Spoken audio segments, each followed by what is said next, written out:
Hi, I'm Ernie. And I'm Ben. And this is Budget Nerds.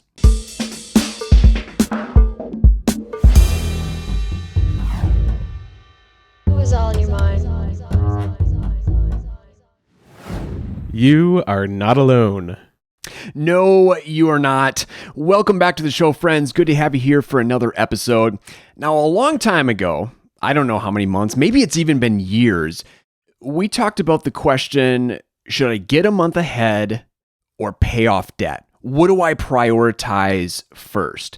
And we thought we would take that question, mold it a little bit, change it up a little bit, and tackle it together in this episode. So instead of debt versus month ahead, we're going to be talking about month ahead versus emergency fund. Yeah. Which one do you prioritize? The month ahead or the emergency fund? What do you think, Ben? Up to you. I mean, I think we'll get there, but I find this interesting that this is always a big question. Where do I place getting a month ahead in the list of priorities? Because paying off debt, saving an emergency fund, those are all things that are common personal finance advice. But getting a month ahead is something that we at YNAB made up. I mean, I don't really hear it anywhere else, right? I'd never heard about it prior to YNAB. So I think the question is, where does that go in the list of priorities? So I think we could talk about this forever compared to anything. I mean, I can't think of anything in particular right now, but yeah, do I get a month ahead or do I go on vacation? Do I get a month ahead or do I, anything? It's always that trade-off. But yeah, this is really interesting to me because it gets more into the mechanics of budgeting. We'll get into that.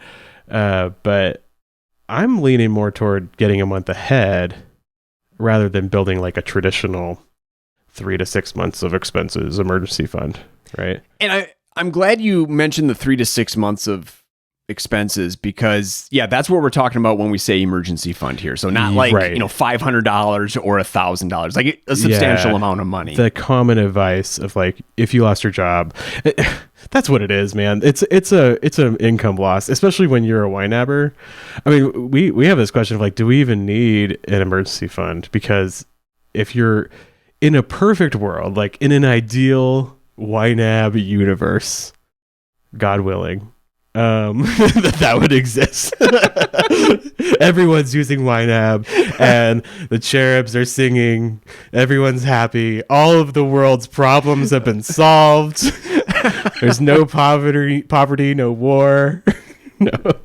Anyways, in an ideal YNAB world, you would have no emergencies ever. No emergencies that you weren't prepared for, right? Because you'd be rule 2ing everything. You would save for every contingency, every non-monthly expense, right? And so as you get closer to that ideal that you can never reach, it's an asymptote. The limit does not exist. The less and less you need an emergency fund. So the more that you are dialing in your true expenses, the less you need an emergency fund. So I think the need for that diminishes over time, right? So other goals like getting a month ahead might increase. Absolutely. So mechanically, I guess we should probably start there of what this actually looks like in YNAB. That's good. So what does an emergency fund look like in YNAB? YNAB doesn't care where your money is as far as like what account it's in. So an emergency fund in YNAB is just a category. It's a category called emergency fund, or I like to call it prudent reserve, as you all know. Job loss. Yeah, job loss. Whatever. It's probably going to be one of your largest categories where you just park a bunch of money in it and it just sits there until you need it, right? So, and we're talking a substantial amount of money, which might be like the 3 to 6 months of expenses as an example. And then the month ahead, well, there's 2 ways that you can approach that. Mm-hmm. You can actually go to the next month, allocate money there, go to the next month and keep doing that. Or you can park it in a holding category, which is what I utilize. So right at the top of my budget, I have a category called next month, and all the current month's paychecks go there. And then at the end of the month, I release those, move over to the next month, allocate them to the categories. Yeah. And this is rule 4, age your money. It's just all the money that you make this month, you don't need for 30 days. So You're living on last month's income. Everything you make this month goes to next month, and you just let money sit and wait. So you have more space for making decisions, and you have a little more security. But there's also a lot of mechanics of budgeting that get easier when you're a month ahead, especially in our framework of envelope budgeting. When you're a month ahead, you don't have to time bills to paychecks because the money's always there, right? Everything can go on auto pay. Yes. One less thing to think about. Oh, now I have to sign into my bank, pay the mortgage, pay the auto loan, sign into the student loan provider. No, it's all on auto pay. Set up scheduled transactions. One less thing, couple less things that you have to think about in YNAB. Yeah, because when the month starts, everything is fully funded right by the time the month starts. So yeah, it doesn't matter when you pay the bills. I mean, I remember having to think about, okay, I like literally going and changing the date when a bill would come out, so I'd be like, well, these 3 bills need to come out with the first paycheck of the month, and these 3. Yeah. And it's a cash flow problem, right? It's not a like, I don't have enough income to pay my bills problem. It's a cash flow problem. It's like, I don't have enough income right now because my paycheck is on Friday. It's this mechanics problem. And I think so much energy goes into that. Oh my goodness. Instead of actually thinking about what you want your life to look like, I don't know how common this is, but I remember when we first bought a house, cash flow was really, really tight, but we had a grace period of paying the mortgage. We had anywhere from it was due on the 1st, but we had until I think the 15th. And so it was always the first paycheck of the month that paid the mortgage. But sometimes that paycheck would come the first Friday of the month. Sometimes it would be the second Friday.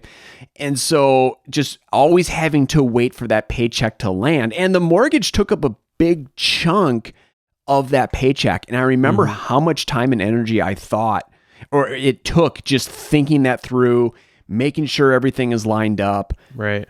It was exhausting. Yeah, making sure you don't overdraft, not because you don't have the income, but just because you might not happen to have the money in that account at that moment. Yeah.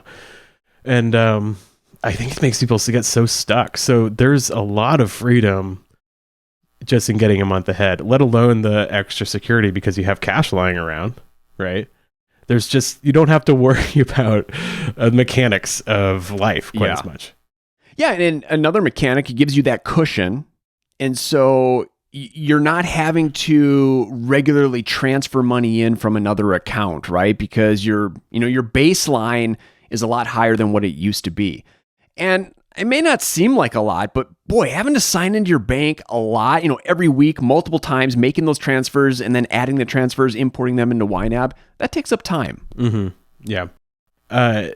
So I think that so when we're comparing emergency fund or getting a month ahead, they both have the same benefit of having cash lying around to take care of something unexpected, right?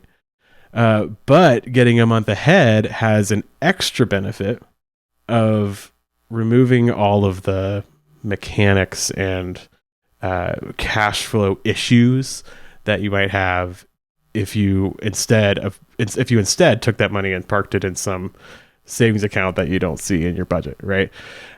So I don't know, Ernie. I think we're leaning pretty hard onto getting a month ahead. That's what it sounds like as we talk. Absolutely. I mean, just going back to the debt versus a month ahead, I prioritized debt. Then after that was paid off, everything but the mortgage, I got that month ahead. Right. And once I was that month ahead, like once I actually took the money and put it, so before the turn of the month, I could see I have a month's worth of expenses fully covered. Like that just did something to my soul. Like I can't even explain it. Just life felt a little bit lighter. And I was like, why didn't I prioritize this sooner? I really should have. At the very least, I should have experimented, right? I should have just, okay, here's all this money that I have set aside for an extra debt payment. I think at the time I was paying off student loans. Let's take half of that or all of it and put it towards getting a month ahead and just see how it feels. Like I'm not actually committing to spending any of the money in any certain kind of way, just putting it, allocating it somewhere else and seeing what that feels like. This is what's so funny about it is, guys, it doesn't even matter. Like, okay, you have $10,000. Let's just pull some out of my hat, right? $10,000 sitting in a category that you call emergency fund, or you have $10,000 that covers your expenses for next month in a budget, right? You still have $10,000 lying around. That's the point, right? So you still have the cash that gives you security. Where you put it in the budget, it doesn't actually matter nearly as much as I think we think it matters.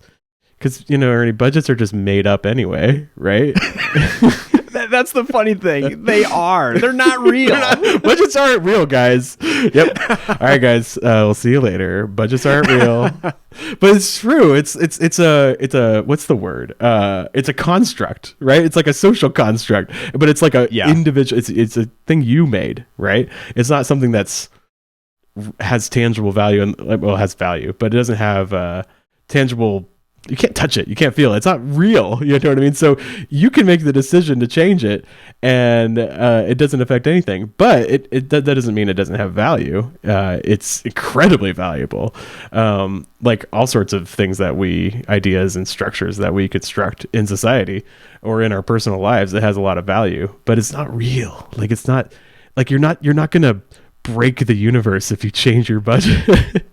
And I'm speaking to myself here, Ernie, because you know how hard a time I have making big changes. Right. Yeah, I'll make this change, and 6 months later, hey, how are we doing with that change, Ben? Mm-hmm. Well, I'll tell you, Ernie, I made a change in my budget. I should talk about this.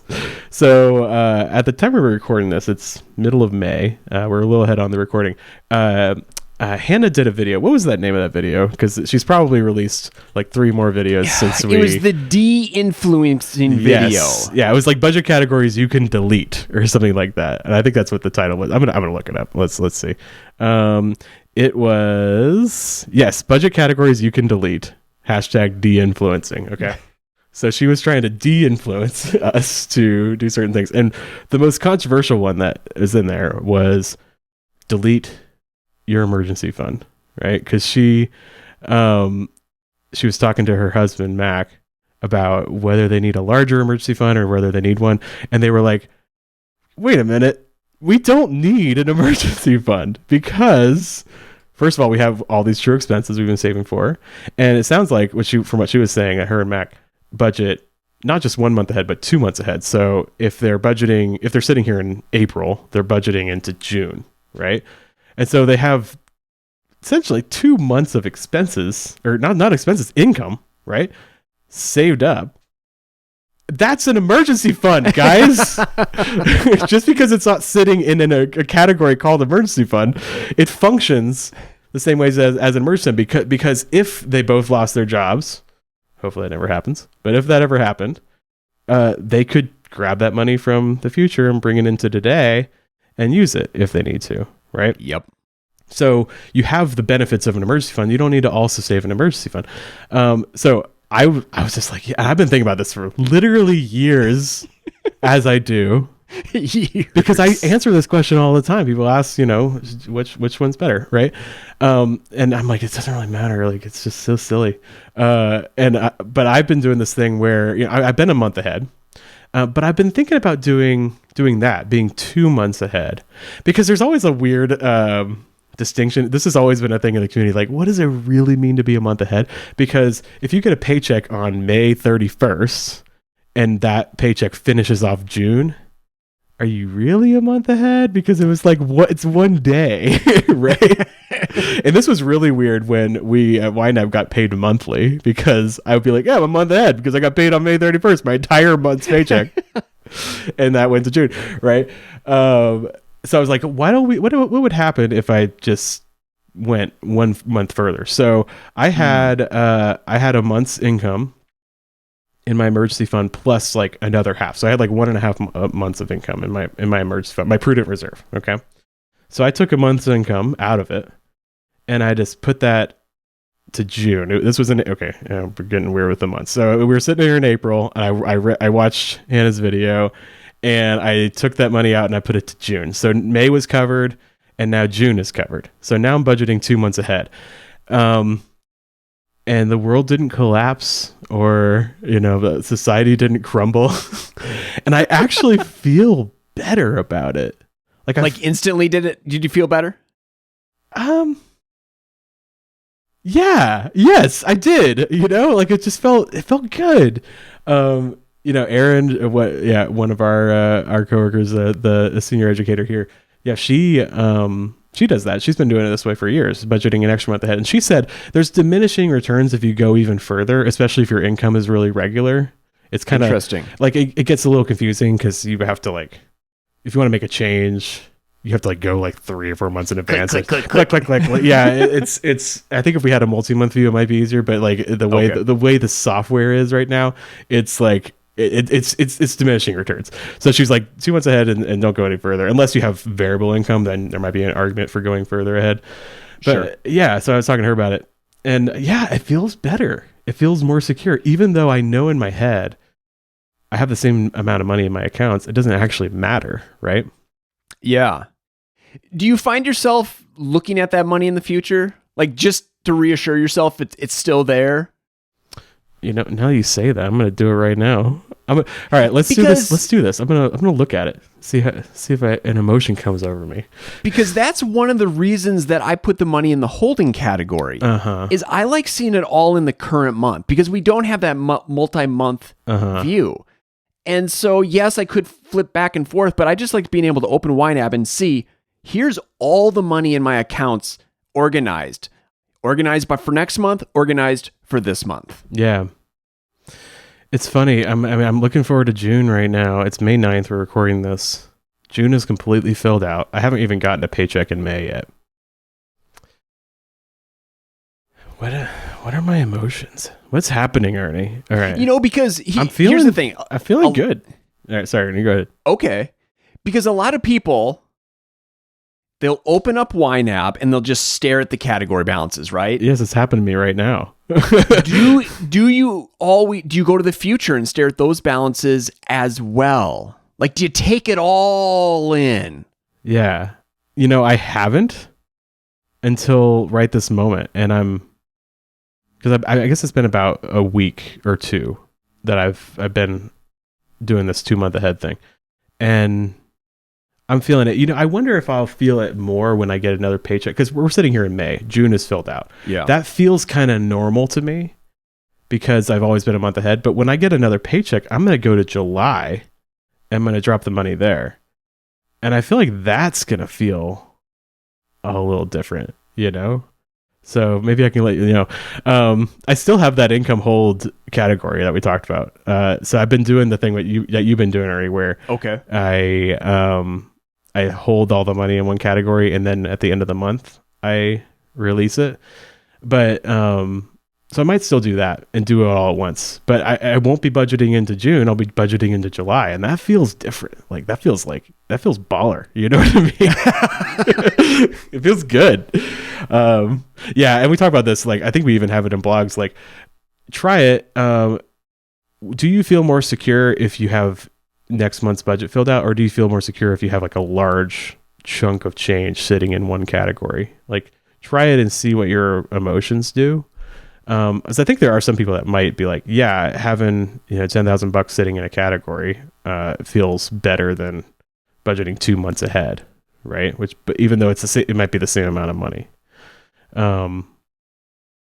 But I don't know. I just think there's something to it. This is all talking about getting 2 months ahead. If we're talking about getting 1 month ahead, if you haven't done that and you have the emergency fund there, I say go do it right now. That's what I did. Yeah, that's right. That's what you did. That's right. After paying off the debt, I was looking at this emergency fund, and it was probably right around $1,000. So it wasn't a whole lot of money. Mm-hmm.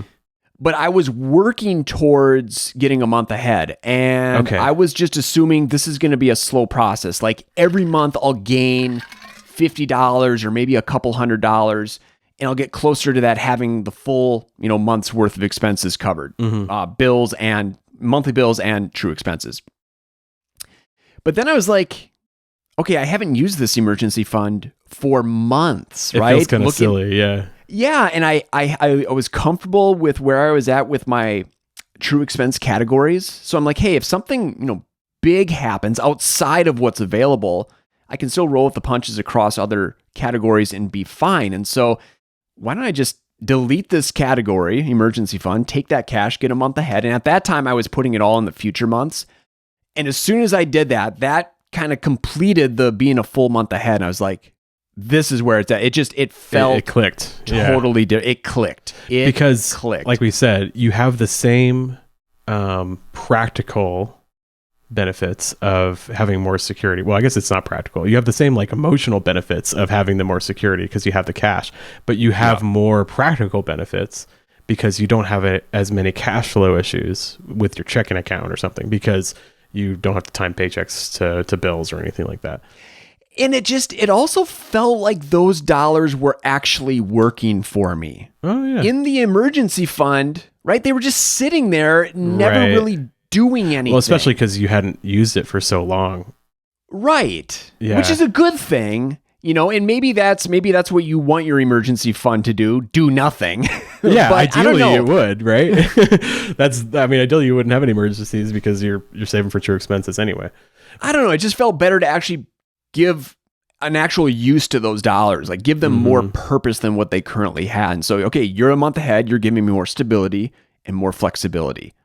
Yeah. And for some reason, just taking them out of the emergency fund, it allowed those dollars to do that for me. It's weird how that kind of works. Yeah. It felt like it was doing something useful. That's really interesting. Yeah. So, okay, here's my challenge for you guys. And this is just a subset of people that are listening to this right now. There's a subset. There's some of you guys that are listening right now who are not living 1 month ahead. So your budget right today is not filled out for the current month. You're waiting on a paycheck to finish off the current month, right? Not even going into the future. So you're not a month ahead.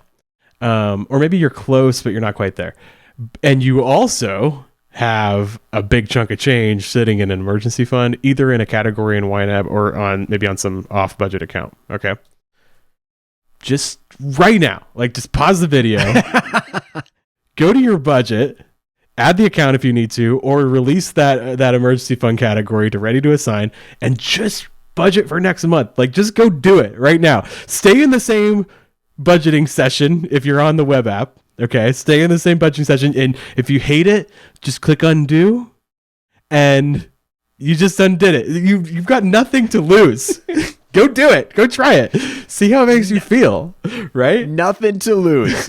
Well, and the other thing you could do, if you really can't mess with that current budget, make a fresh start. Okay. And then just do the same exact allocations, okay. Right? So you have the same budget. That budget, yeah. Recreate it, right? So eventually when it's all said and done, you're going to go back to that budget you currently have just the way it is. But in that fresh start budget, now you can start playing with the numbers, right? Take the money out of the emergency fund, get a month ahead, see how it feels. Yeah. And if you don't immediately freak out and start hyperventilating and need to undo it, then sit with it for 2 weeks or 3 weeks or maybe 6 months or maybe 7 years or 10 years. I don't know. So let's see, this is what might end up happening. You're like, I'm going to try this out for 3 weeks. I'm going to try this. And eventually it's 5 years later and you haven't ever gone back, right? Try it and see how it feels. See if it opens something up inside of you. See if your mechanics of managing money get easier. See if you can automate some bills. Because maybe some money that was in some off budget account is now on your budget, so you don't have to worry about it as much, or maybe it's even in your checking account. I don't know. Try it, move some money around, and if you hate it, you can always go undo it, right? Yep. I remember, this is a Dave Ramsey-ism from back. Well, I don't know if back in the day he's still doing it, but he said somebody was calling. And it's should I pay off my house today because I have the money, or should I pay off all this debt? It was the house in this example, and they're like, go pay it off. They're like, if you hate it, you can always get a mortgage. You can always go. Now that's not always true because you do have getting a mortgage is expensive, but the point stands. It's you can undo this action if you need to, right? Yeah. It's funny, but yeah, try it. In this example, there's no banks involved. It's just go do it in your budget and see how you feel. Because remember, the budget's made up. You made it up. You can change it however you want and see what happens. So, Yeah, challenge you. Here's what I'm trying in my budget. I'm trying to create a job lost fund. So I've realized as we've been spending tons of money lately on all these house projects over the past couple of years, I'm just watching bank balances, category balances go down, down, down. And it's making me a little bit anxious. Like, I like having a cushion. And so I'm like, okay, a job lost fund would do a lot of good for me. So I've created that. And I thought about, do I do the 2 months ahead, or do I do the job loss, the emergency fund? And it's all the same. It's either create a job loss category or create a next month income holding category, right? So I'm like, it just makes more sense to have the job loss fund and then just kind of see where I go from there. I'm just let's start with a month and then see how that feels. And if I need more, let's do 2 months worth of expenses, right? And just kind of keep going until I get to where I want to be. Yeah. And it's funny because we say, okay, if you have a job loss fund, like how many months of income should you save in that category? And say you say like, I'm going to save 2 months of income in my job loss category. That'd be a huge amount of money, right? That'd be a big chunk. Speaking as somebody who did experience the job loss about this time last year, my wife lost her job, got laid off at the end of May last year. Everything changes in that moment. Like, your budget is not gonna be the same. We went to a bare bones budget. We cut investing. We cut off a lot of our giving. These are like, there were big ticket items that we slashed. Sure. And then we also cut off like smaller things too, like streaming services, and we cut back on dining out. We cut all these things. And so the emergency fund, my prudent reserve, which is really a job loss fund, that's really what it is, could stretch. I think, like I said, we had 1.5 months of income in that category, but that could stretch that and also some other savings categories that we had because we've been saving for house renovations. All that together could stretch way beyond 1.5 months. I think we had 2 years of runway with this like bare bones budget. Now, I wouldn't want to live in that budget for 2 years, but we could if we needed to. Luckily, we didn't need to. She got another job and like 2 months later, right? So it was great. But yeah, consider that too. You might even do this: make a fresh start, or maybe even pull out a spreadsheet or something, and create a bare bones budget. Yeah, do that. Make a fresh start and change your targets of like what would be like a job loss budget. Like if I lost my job today, how would I change my budget? Make that, see what that underfunded amount is, so you can see what you would need for a typical month, and consider that. So if you say, I want to have 6 months of that bare bones budget, that might not be the same as saying, I need 6 months of income, right? You see what I'm saying? Absolutely. And I haven't gone through the difficult work of figuring that out. When I'm calculating the job lost amount, it's the amount of income for the month. Yeah. And so that's going to be, just because that gives me more wiggle room. So I'm like, okay, more flexibility. I'm all for that. Yeah. And I think there's an argument to still do a job loss fund, or you could call it an emergency fund, and also be a month ahead. I mean, I still have a prudent reserve category. It has, half my monthly income in it. So there's an argument for that, because in the moment when I lost my job, when in this terrible future where I'm no longer doing this, which would be sad, I wouldn't want to immediately also lose being a month ahead, if that makes sense. Right? Yeah, absolutely. So the job loss fund would protect the future month's money. So that there's a benefit there. But if you're sitting in a place right now where having an emergency fund or saving for an emergency fund is keeping you away from the bliss of living a month ahead, of getting a month ahead on your budget, just go for it right now. You could even build that emergency fund back up if you really want to, or you could undo it at any point, right? It's all made up, so you can just you can try it for a month and undo it if you want to go back to having a big chunk of change in one category instead.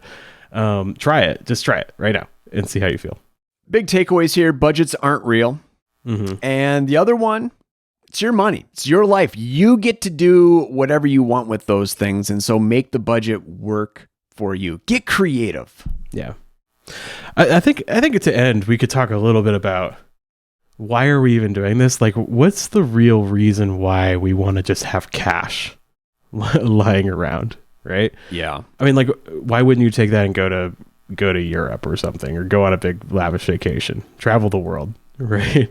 Why do we want this cash lying around? And I think it has to do with, we want security, we want peace in our life, right? So think about that. Like, what would give you peace? What would give you security? And go after that, right? Ultimately, it doesn't matter, because it doesn't matter whether you get a month ahead or whether you put that money in an emergency fund category, because you have cash lying around. That both those jobs are going to be accomplished. Both those things are going to accomplish the same job, I guess I should say, of giving you more peace, giving you more security, helping you be more content, maybe helping you become a more generous person because you're not afraid, right? You could meet other people's needs. But also consider, maybe being a month ahead might give you some practical, mechanical benefits as well. Okay, so there are times where I'm staring at the budget and I'm looking at that next month holding category, and it really hits me that I could spend this money. Yeah. Like, we could take a sweet trip. I could do a sweet home renovation, right? I could have fun with this money, then just bring myself back to the place where I was kind of living almost paycheck to paycheck.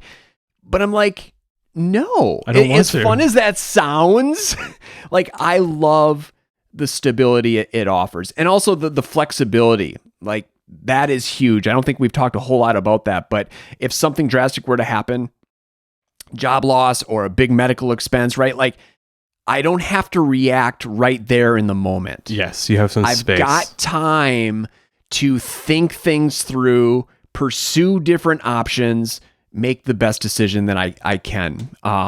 Instead of just being rushed because, there's no money, I need to do something right now.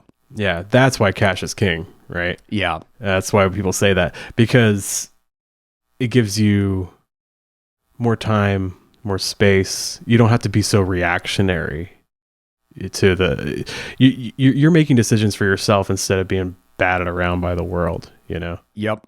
So that's the purpose of both these things. Ultimately, that's the purpose of being a month ahead. That's the purpose of having an emergency fund, right? So focus on that. And then the rest is just mechanics and nerdy fun stuff. Right. Awesome. Well, I think that's all we want to say about this. Should we do some YNAB wins, Ernie? Let's do it.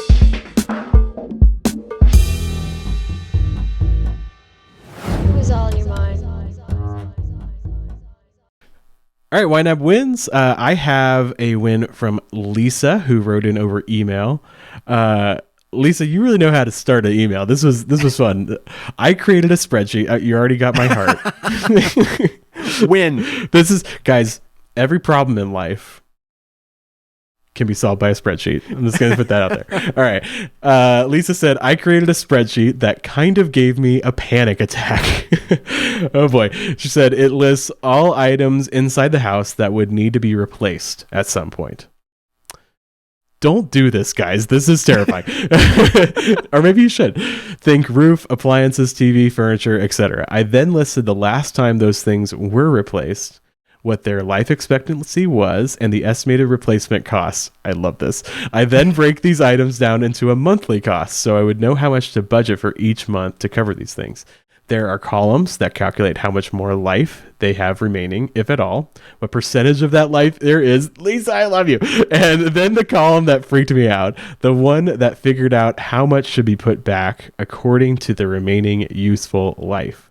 While I don't have that last panic-inducing column saved away, I now have a plan.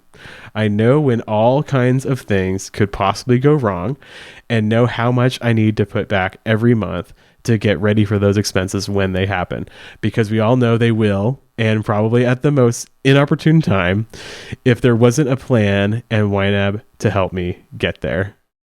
I love this. Not only because this sounds like the nerdiest spreadsheet ever, and I just love it. Sounds beautiful. It sounds like a gorgeous. Yeah, I want to see this, Lisa. Lisa, if you're listening, send me like a copy of this spreadsheet. I need to see it. But yeah, not only that, but these kind of things happen. You don't have to create a spreadsheet to have this panic moment. I mean, life happens, right? But and I still have this. I've been budgeting for 10 years, and I still have these panic moments, either self-induced like Lisa or because something unexpected happens, right? But then I look to the budget and I make a plan, and I immediately feel better. Plan. Yeah. Yes. Love that. And even if it sucks, like even if it's a bummer, like you know, like I have I'm looking at a $2,200 car repair right now. Okay. It's a bummer, but I have a plan to take care of it. So I'm looking at a $6,500 fence. Oof, not fun. Man, Ridge but really is expensive, isn't it?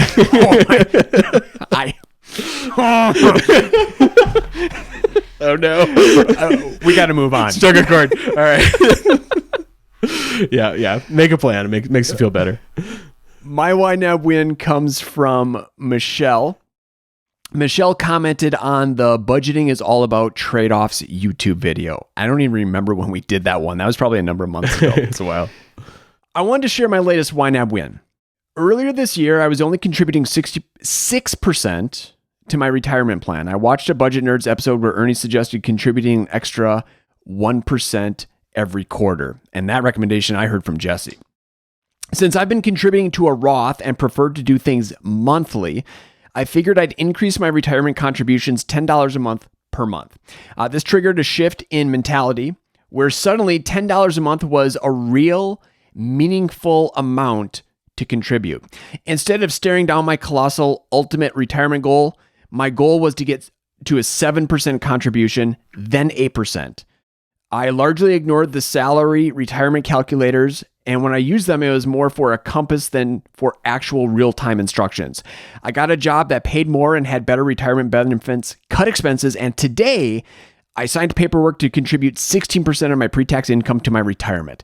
I'm not done yet. I started contributing late, so I have some catching up to do, but just passing the 15% mark has been huge. Awesome. Congratulations, Michelle. That's incredible. And I love the approach, right? Just small little steps forward and focus on that. Don't look at the retirement calculator. I don't do those things either. They're confusing and they're depressing. And so, and I like what she said, like she uses them as like a compass, right? Mm-hmm. You know, instead of an actual real time, this is what you need to do. That's a smart approach. Congratulations, Michelle. Love that, Michelle. That's great. Well, if you have a YNAB win, or if you just have a comment, you can always email us at budgetnerds@ynab.com. Or if you're watching on YouTube, hit up the comments there. We read every single one of them, and we comment or we reply to a lot of them as well. So please jump in there and introduce yourself and tell us your YNAB wins. We'd love to hear it.